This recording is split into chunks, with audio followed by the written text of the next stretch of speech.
શું વિચારે છે સોનુ? આપણી યોજનાના પડઘા પડી રહ્યા છે એ દેખાય છે કે નહીં? કેવા પડઘા મમ્મીજી? પહેલા તો આપણે મિહિરને જે બાહેંધરી આપી કે આપણે એ લોકોના લગ્ન કરાવી દેવાના છીએ, એ હરખમાં વરરાજા તો એટલા હરખાઈ ગયા છે કે સૌથી પહેલા તો એમણે આપણી કોમલને વિડીયો કોલ કરવાના જ બંધ કરી દીધા. એ વાત તો સાચી છે મમ્મીજી. કોમલબેનને કેટલી શાંતિ થઈ ગઈ હશે નહીં? મિહિરના વિડીયો કોલ આવવાના બંધ થઈ ગયા. પણ આગળનો પ્લાન શું છે? આપણે માધુરી ફેબાને એ લોકોના ઘરે મોકલશું, એટલે એ લોકોને પાક્કી ખાતરી થઈ જાય કે આપણે એમના લગ્ન કરાવવા માટે તૈયાર છીએ.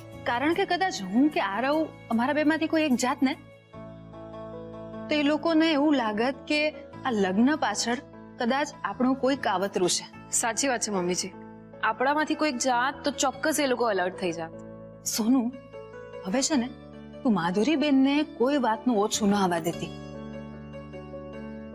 બની શકે ને એટલા એમને પંપાડીને રાખજે, કારણ કે આ મિહિરને આપણી કોમલથી દૂર કરવા માટે આપણું સૌથી મોટું હથિયાર માધુરી ફેબા છે.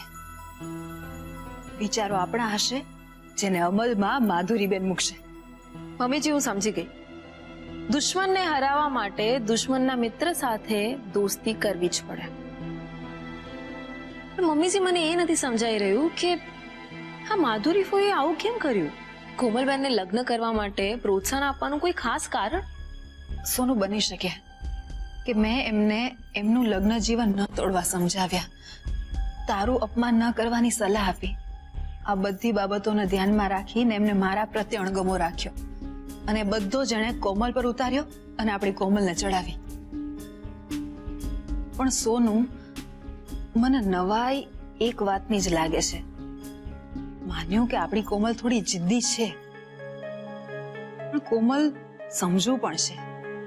એટલે હરીફરીને એક જ વિચાર મારા મનમાં આવે છે કે એવું તો શું થયું કે આપણી કોમલ આ લગ્ન કરવા માટે રાજી થઈ ગઈ? મમ્મીજી, આ વાતનો જવાબ તો કોમલબેન જ આપી શકે. એ ખરું, અને હું આ કોમલ પાસેથી ગમે તેમ કરીને જાણીને જ રહીશ.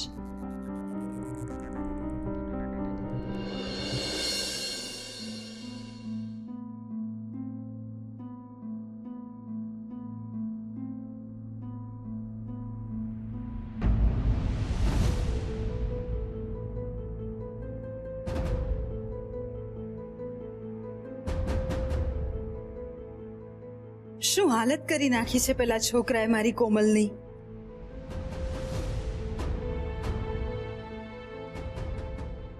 એ કોમલ, શું થયું? આમ દિવાલને તાકતી કેમ બેઠી છે? મસ્તાજ. શું મસ્તાજ?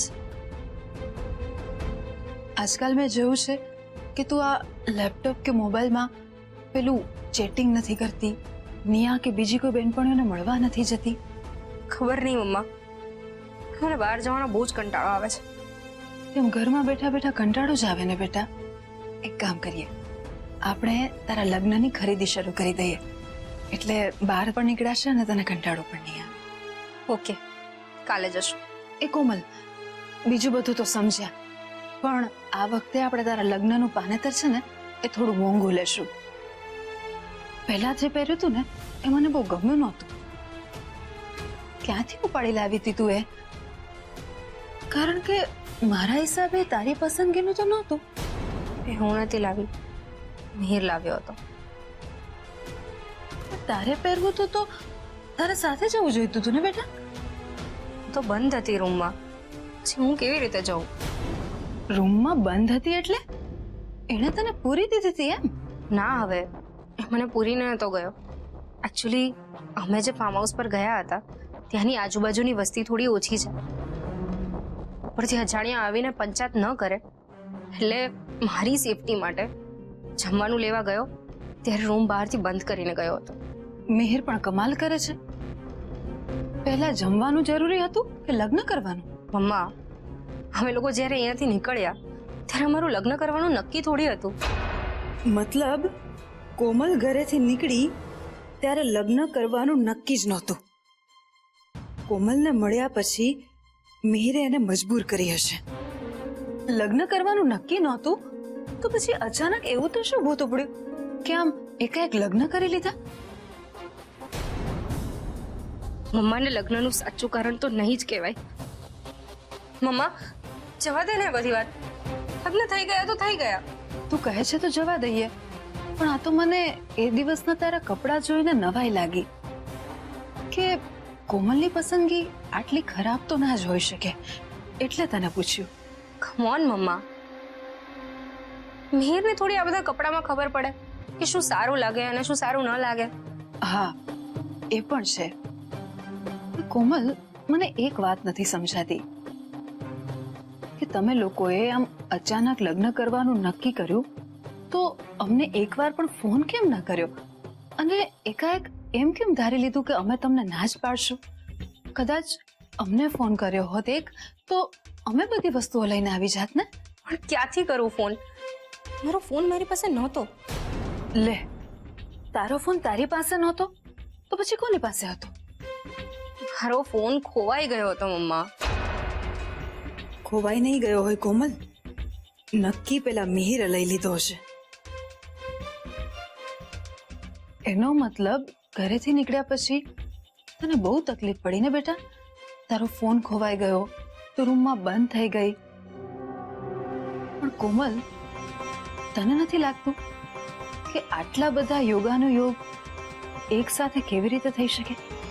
એવું થાય તો નહીં, પણ એ દિવસે મારી સાથે આવું બધું જ થયું. પણ તે રાત્રે મિહિર તને રૂમમાં બંધ કરીને ગયો પછી બહુ વારે આવ્યો જમવાનું લઈને? માં પ્લીઝ, તું ઇન્ટરવ્યુ લઈને વાત કઢાવવાનું બંધ કર. મને બધું જ સમજાય છે. હું શું વાત કઢાવવાની? આ તો આપણે લગ્ન ફરી ધામધૂમથી કરવાના છીએ એટલે તું નવું મંગળસૂત્ર પહેરીશ કે પછી જૂનું જ પહેરવાની છો એટલે પૂછતી હતી. પણ મને તો હજી એ નથી સમજાતું કે તમે લોકોએ આમ અચાનક એકાએક લગ્ન શું કામ કર્યા? શું વાત છે દીકરા? હવે જયારે લગ્ન થઈ જ ગયા છે પછી કારણ છુપાવીને શું મતલબ? અને આમ એક જ રાતમાં તમે અચાનક લગ્ન કરવાનું શું કામ નક્કી કર્યું એ તો તું મને કહી જ શકે ને? જે કાંઈ પણ થયું એનું પોસ્ટમોર્ટમ મારે નથી કરવું. મને બહુ જ ઊંઘ આવે છે, મને સુવા દે. અરે, હજુ હમણાં થોડી વાર પહેલા તો તું ઉઠી અને પાછું સુઈ જવું છે તારે? હા, મને શું છે. ઠીક છે, સુઈ જા, બસ સુઈ જા.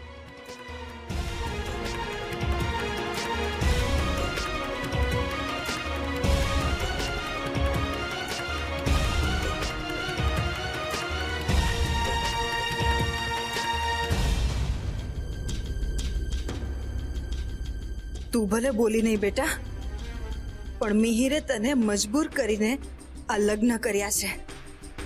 એણે જાણી જોઈને કોમલને રૂમમાં બંધ કરી, એનો ફોન પોતાની પાસે રાખી લીધો એટલે કોમલ અમારો સંપર્ક જ ના કરી શકે. એટલું જ નહીં, મને તો લાગે છે એણે કોમલને કોઈ ધમકી પણ આપી હશે જેને કારણે કોમલ લગ્ન કરવા રાજી થઈ ગઈ.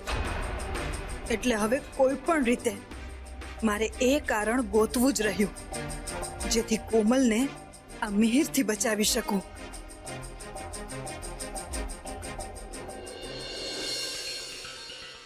કોમલના ઘરવાળા કોઈ પણ રીતે મારા ફેમિલી સુધી પહોંચવા માંગે છે, પણ મારે કોઈ પણ રીતે એમને રોકવા પડશે. Yes.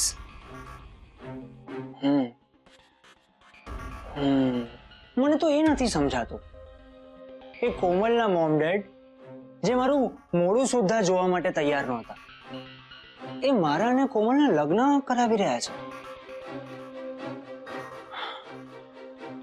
Oh God, it is actually very confusing.